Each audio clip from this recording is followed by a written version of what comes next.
Indonesia, presiden adalah pemegang kekuasaan tertinggi dalam susunan pemerintah. Selama 75 tahun kemerdekaan, Indonesia sudah dipimpin oleh 7 presiden. Dan tak dapat dipungkiri, kemajuan demi kemajuan yang dirasakan oleh Indonesia saat ini tidak lain dan tidak bukan ialah juga karena jasa presiden-presiden Indonesia tersebut. Lantas, apa sajakah prestasi baik yang telah ditinggalkan oleh presiden-presiden semasa menjabat?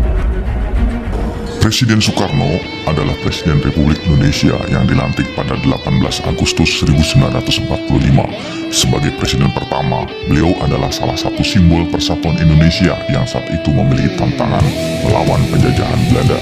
Sejak proklamasi kemerdekaan Indonesia, tantangan negara Indonesia adalah menghadapi kembalinya penjajah Belanda yang dikenal sebagai agresi Belanda 1 dan 2. Selepas agresi Belanda 2, Indonesia mulai menata diri sebagai negara merdeka.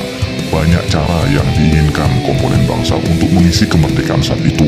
Sang putra Fajar, nama lain dari Presiden Soekarno, berusaha menyatukan semua pandangan politik ke dalam wadah yang disebut sebagai NASAKOM atau Nasional, Agama, dan Komunis. Presiden Soekarno mengakhiri kuasanya pada 12 Maret tahun 1967. Tidak lama setelah komunis melakukan pemberontakan yang dikenal sebagai G30S PKI.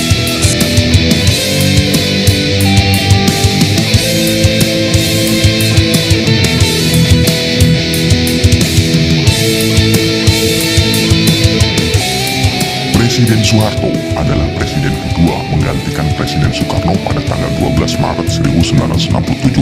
Selama 32 tahun masa kepemimpinan beliau, Indonesia mengalami stabilitas politik yang baik. Saat itu, Indonesia juga dikenal sebagai macan Asia karena kekuatan militernya yang disegani negara tetangga.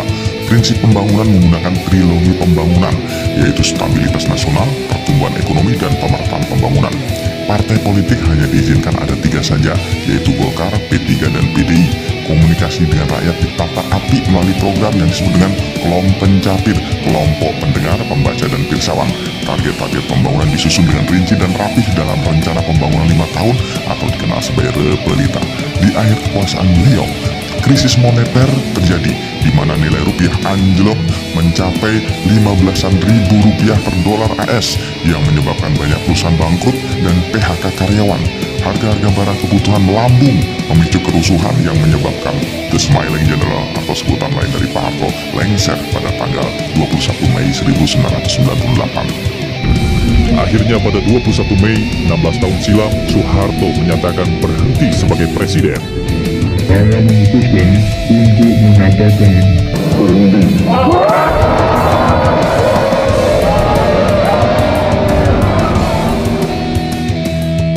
Presiden Habibie mewarisi kondisi krisis moneter era Presiden Soeharto. Prestasi ditorehkan oleh beliau terutama terkait dengan kebebasan berpolitik.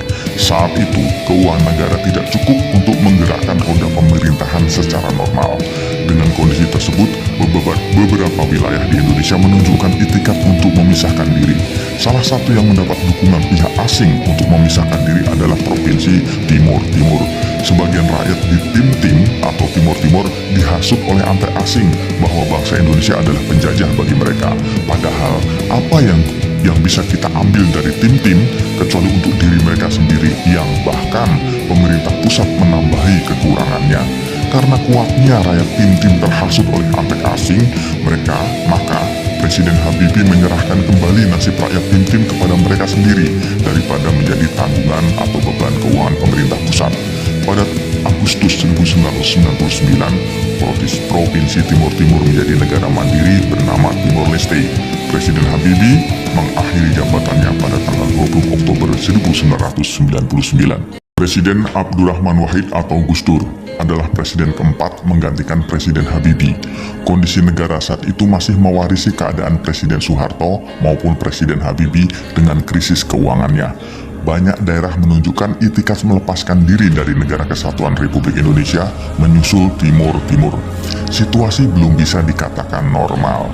Melihat situasi yang sulit, Presiden melakukan kebijakan prioritas utama, yaitu mengutamakan keutuhan NKRI. Presiden melakukan kunjungan ke negara-negara tetangga untuk meminta dukungan atas kesatuan wilayah Indonesia agar peristiwa Timur Timur tidak terulang.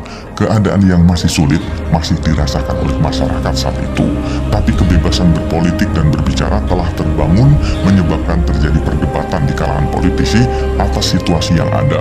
Kegaduhan politik menyebabkan Presiden Gus Dur lengser sebagai presiden.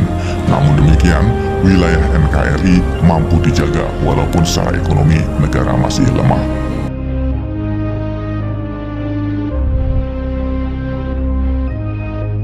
Presiden Megawati Soekarno Putri adalah presiden kelima Republik Indonesia. Di era itu, krisis keuangan negara masih terasa dan itu menghambat roda pemerintahan dan pembangunan. Untuk menyehatkan keuangan negara, aset negara yang berupa badan usaha milik negara, misalnya Indosat, dijual agar ada modal yang masuk ke kas negara untuk nyicil utang negara dan menjalankan roda pembangunan. Untuk menekan korupsi yang menggerogoti keuangan negara, dibentuklah Komisi Pemberantasan Korupsi atau KPK. Untuk menggerakkan perekonomian dunia swasta, disahkan Undang-Undang Tenaga Kerja yang memungkinkan perusahaan menggunakan tenaga kontrak, sehingga beban perusahaan menjadi ringan. Tapi kebijakan ini dianggap merugikan karyawan, karena karyawan kontrak memiliki ketidakpastian masa depan. Pemerintah berusaha mengakomodasi isu tersebut, tetapi pada pemilu tahun 2004, Presiden Megawati harus mengakhiri era kepemimpinannya. Presiden Susilo Bambang Yudhoyono atau SBY, Presiden ke-6 hasil pemilu tahun 2004. Pada saat itu, pengaruh negatif krisis moneter 97 sudah dapat dikendalikan. Roda pembangunan mulai berjalan di bawah Kabinet Indonesia Bersatu. Ekonomi negara juga mengalami pertumbuhan positif, yang artinya pembangunan ekonomi berjalan baik, lapangan kerja mulai terbuka, dunia usaha kembali marak sehingga Indonesia kembali mendapat kepercayaan dunia internasional. Pendapatan per kepala naik, artinya ada kenaikan kesejahteraan secara umum.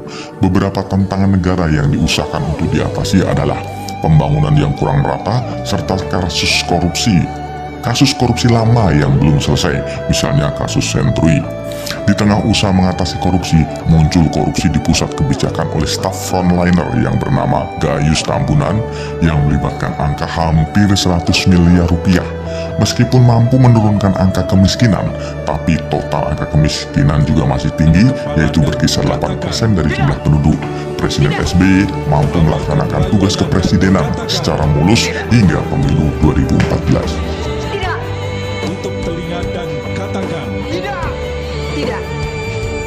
Partai Demokrat bersama SBY terus melawan korupsi tanpa pandang bulu. Bergabunglah bersama Presiden Joko Widodo. Sebagai presiden ke-7, Jokowi berangkat dari tokoh daerah, bukan tokoh nasional, yaitu dimulai sebagai wali kota Solo, kemudian menjadi gubernur DKI Jakarta. Pada awalnya, beliau dicibir sebagai sosok lemah dan tidak akan mampu menjadi presiden. Seiring waktu, beliau dikesankan oleh lawan politiknya sebagai pimpinan yang otoriter. Jokowi juga populer di banyak negara tetangga. Pada era ini, pembangunan infrastruktur digenjot, termasuk jalan raya dan bendungan. Semangatnya, pembangunan infrastruktur akan mengokohkan pertumbuhan dan pemerataan ekonomi. Kebijakan keadilan sosial bagi seluruh rakyat Indonesia dituangkan dengan kebijakan harga bahan bakar sama untuk semua wilayah di Indonesia, termasuk di Papua. Koruptor juga dikejar dan dirintis usaha mengambil alih aset-aset hasil korupsi yang ada di luar negeri.